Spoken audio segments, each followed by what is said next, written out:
which is where we are turning now. The diplomatic ties between the two countries continue to worsen. Five Eyes allies, United States of America, United Kingdom, New Zealand, and Australia have now openly backed Canada and claimed that allegations leveled by Canada are serious in nature. They're all urging India to cooperate with the investigation. India remains firm and claims that not a shred of evidence has been shared with the Indian authorities yet. How is this all playing out? Take a look at this report.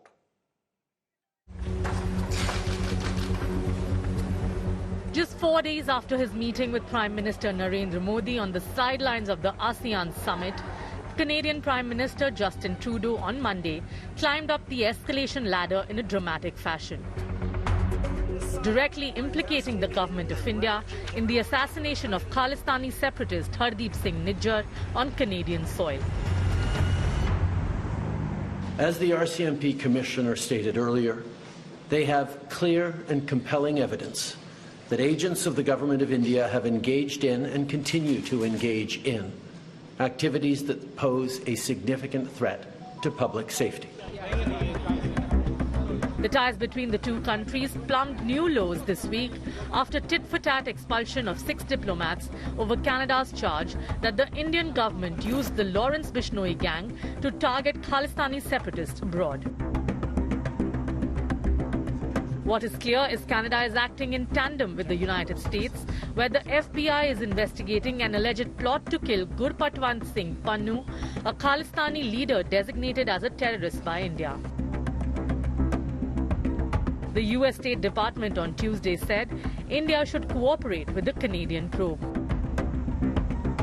We have made clear that the allegations are extremely serious and they need to be taken seriously, and we wanted to see the government of India cooperate with Canada in its investigation. Obviously, they have not chosen that path.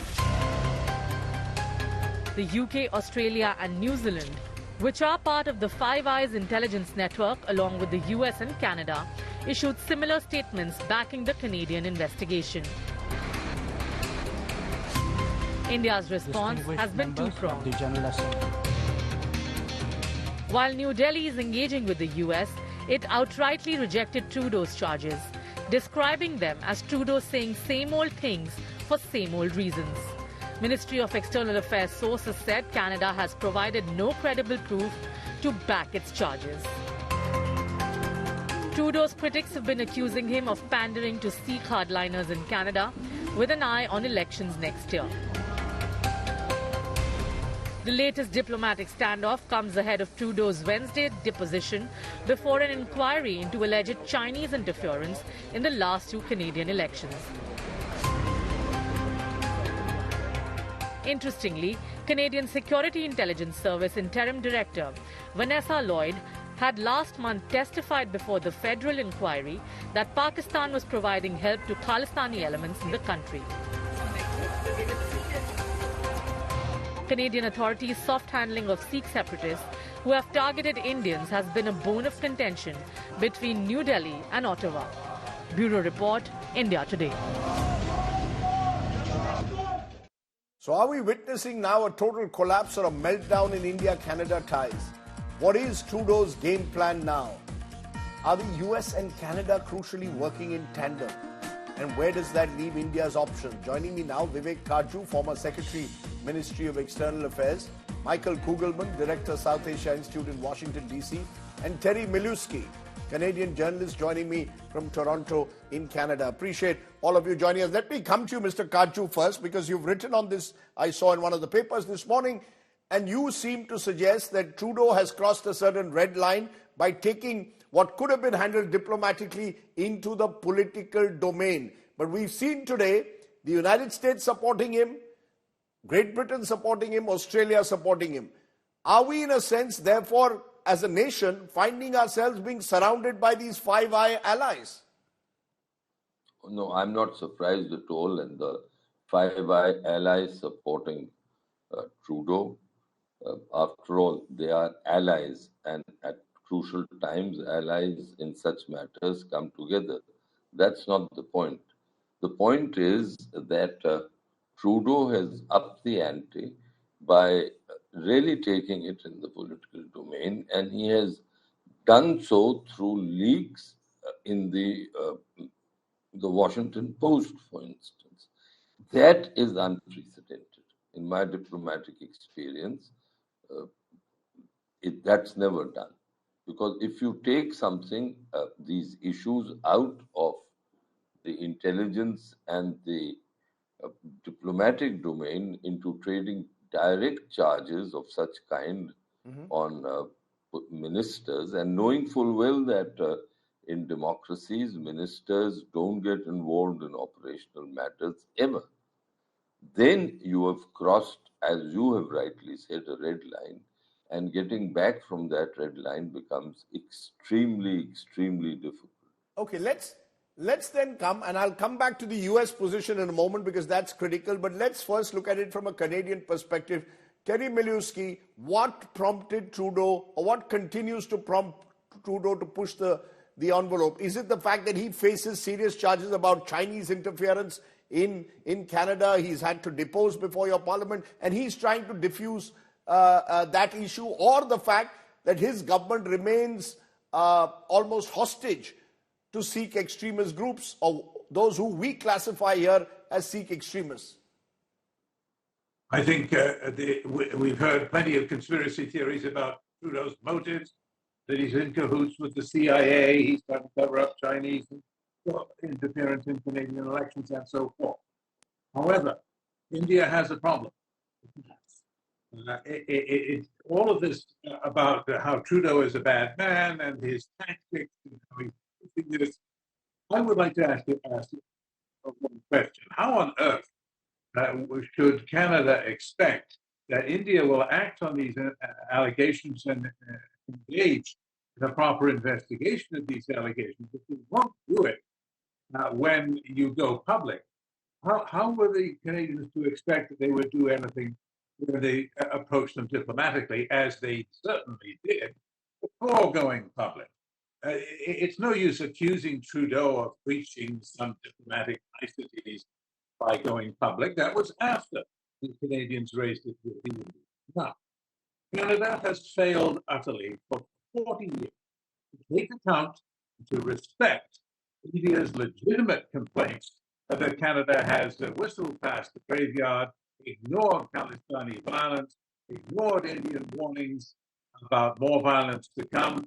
Need I even mention the Air India bombing of 1985, which was bombed in plain sight of the Indian authorities and of the Canadian authorities. I'm going to stop you for a moment because I'm having an audio problem. I want to listen to you. You're saying something very important. We're just getting your audio connected again, Mr. Milewski. While you do that, Michael Kugelman explained the American position. America, very clear today, they believe that the allegations made by Canada are grave, that India needs to cooperate with the probe.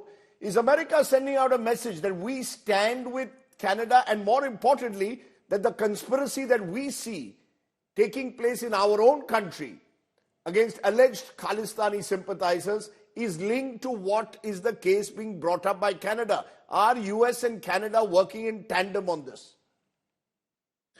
Yeah, they absolutely are working in tandem. The U.S. and Canada have been sharing intelligence ever since these allegations first got out there. And as was noted before, that's exactly what you would expect. The U.S. and Canada, they're not only Five Eyes allies, they're treaty allies. They work very closely and share intelligence on everything, particularly when it comes to things like this, which are clearly very serious. So yeah, the U.S. position has been very consistent from the start, that it said that it takes these allegations that Canada's brought out there very seriously, and it's called on India to cooperate.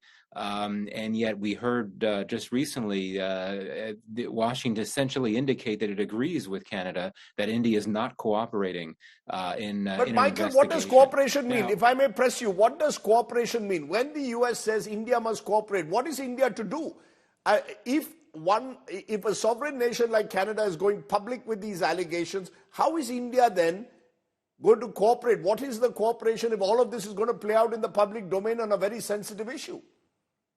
Right, no, it's a fair point. I mean, I think that the meaning here is that the U.S. is hoping that India will take seriously the allegations that Canada has put before India, and one could expect that privately Canada may well have shared evidence with India to back up its allegations. We don't know, but the core issue here, as you know, is that India has been cooperating with the U.S. vis-a-vis its own allegations, but that's because I would argue that the U.S. has gone about this very differently than Canada has. Right, the U.S. has said very little. It has not put its allegations against India vis-a-vis its alleged involvement in an attempted assassination of Mr. Panoon last year. It has not put those allegations in the public, but what it has put out there in the public, it's backed up with evidence. There was an indictment that was unsealed last year.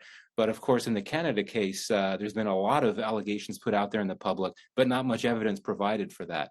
And I think that it would be very difficult to expect India to be willing to cooperate, given that Canada has gone about this so differently than the U.S. has. But bottom line, the U.S. is going to stand with Canada, but it also wants to see Canada's relationship with India not fall apart. I think the U.S. has a strong interest in the Canada-India relationship retaining some of the potential that it has in the past. We know that Canada and India have had a robust trade relationship. They have some strategic convergences vis-a-vis the Indo-Pacific. But yeah, bottom line is that the U.S. takes the Canadian allegations seriously, and it wants to see India be willing to take these allegations seriously and work with Canada to address them. But as you said, the US is responding very differently to the way Trudeau is. US showing the maturity of not playing this out as a public spat. Canada seemingly doing that. And we're getting news even as we speak. Justin Trudeau is deposing at the moment in Canada in front of the Foreign Interference Inquiry. And there he says, I brought this up with Modi at the end of the G20 and I shared that we knew India was involved. However, he's admitting that the nature of the information was more intel rather than hard information. Clearly, at the moment, Trudeau is making it very clear that he had actually raised these issues with the Indian government much earlier, as early as the G20 last year. Mr. Milewski, you're back with us. Tell us, do you believe that Justin Trudeau is going for broke because of his domestic situation? Or does he have more than we don't know? No, I don't believe that it's some conspiracy to cook up these charges in order to save Trudeau's political neck. His neck is in big trouble anyway, regardless of he is probably going to lose the next election. He's toast anyway. It's not going to be affected one way or the other by issue which many Canadians going to be following. The fact of the matter is that it is established pretty well. The RCMP is not, the Royal Canadian Mounted Police is not a political organization. And they have declared that indeed these allegations are true. And we know of several meetings, at least the high-level meetings, which the Canadians did present evidence. Maybe the Canadians didn't think it was enough, but they did present evidence in support of their allegations. Now, where do we go from here? I suspect the only way out of this diplomatic Donnybrook is for some dirty, grubby little deal to be done, whereby India takes some limited responsibility, light sentences are issued, the Americans get some of the accountability that they wanted, the Canadians get some, but not much of what they wanted, and the matter is swept under the rug, and India promises never to do it again. In the meantime, with luck, India will get what it wants in a more aggressive attitude. Okay. Finally, and after 40 years of toleration of Khalistani violence and threats of violence, finally get the. So there is going to be, from what I'm catching you, we have a slightly bad audio with you, Mr. Milewski, but I got your main central point. You're suggesting there will have to be possibly some kind of a backroom deal now struck where both sides get some element of what they want. India wants Canada to be seen to be actively acting against those who are seen as anti-India elements operating out of Canadian soil. And Canada wants to see some visible action of some responsibility taken.